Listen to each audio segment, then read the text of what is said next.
springboard from verse 4. Deuteronomy chapter 6. Look at start there at verse 4. While you're turning, let me begin tonight. I want to clear up some things from last week. Our first three studies, you remember, we examined the importance of realizing the schemes of the enemy. I think I kind of mentioned this last week, but then somehow I got things messed up in my mind, and it surely doesn't help anybody else, right? Things get messed up in your mind. But our first study, we looked at the schemes of the enemy, right? Then we talked about the importance of being an overcomer and not being overcome, right? Last week we thought about the importance of our thoughts, keeping our thoughts ordered right, being free in our thoughts,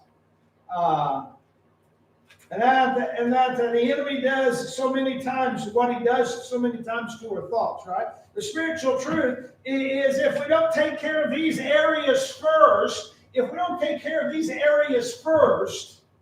in our lives, our spiritual life, we're going to have trouble developing the spiritual senses. You understand what I'm saying? We've got to deal with the trouble areas. Right? That we may not like to think about that we have trouble areas in our spirit, our spiritual person, but we do, right? You can't.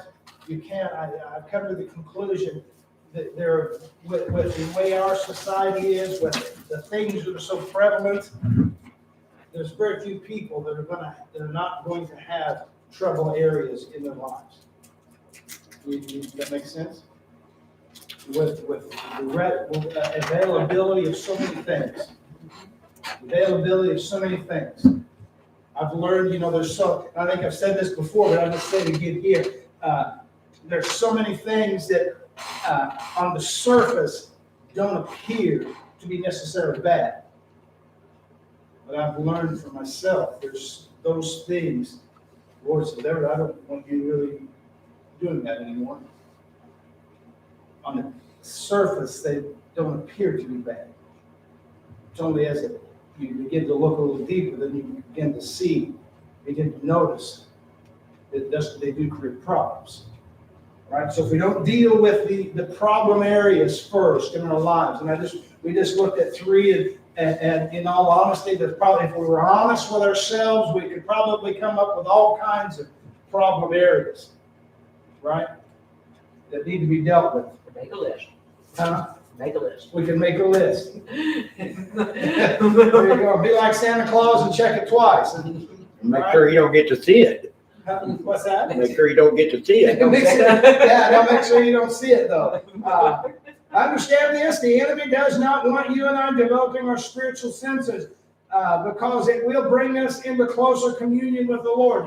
The question may be asked, why do we need to develop our spiritual senses? Because it will bring you into closer relationship with Jesus. That becomes the major question. How close do you want to be in your walk with Jesus? Just a simple question. Close, that's what we want, right? As close as we can get. As close as is possible for this life.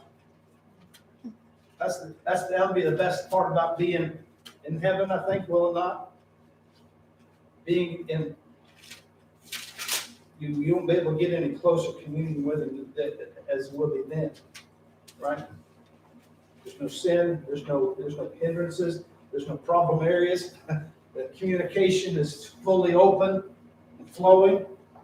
That's one of the things that I have on that list that I gave Angie the other day. Is that when you're anxious, the more you're talking with Jesus, the less time your mind has to come up with all of this. Exactly right. Exactly right. Exactly right. So, now tonight, we come to the place where I want to begin to study the next 5 studies. We're going to look at each one of the senses. The next 5 studies, we'll look at each one of the senses.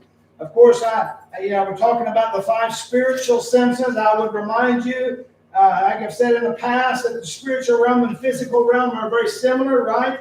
By that I mean that what's usually in one, what's in the spiritual is found in the physical as well. I've come to understand that just as just as we must from a young age develop our physical senses, right?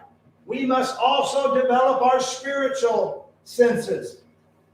What you don't use, you lose. I thought about that till just now, right? What you don't use, you lose. What you don't use, you lose. Especially in our spiritual senses, right? Especially in our spiritual senses. This process begins with developing our walk of holiness, right? Which is why we have taken so much time looking at holiness. Well, we have our Sunday night study, and I preached the Sunday morning studies on those spiritual truth. Holiness is very important because, among other things, it builds a wall of defense so that our spiritual senses can begin to be built, begin to be developed. Holiness is that important. It builds that wall of defense. Of course, it does so many other things, right? Holiness does so many other things, but it does help to build that spiritual, that defense around ourselves so that our spiritual senses can be built, which brings up the question of why are these spiritual senses, why are they so important? Why are they so important? Spiritual truth. And I kind of touched on this already, but let's go a little deeper here. The spiritual truth here is the believer who determines to build and walk in holiness should expect increased attack. Okay? Expect increased attack. Now, this should neither frighten us nor deter us. Right? You're going to be attacked no matter what. Right? You're going to be attacked no matter what. So you might as well be attacked for doing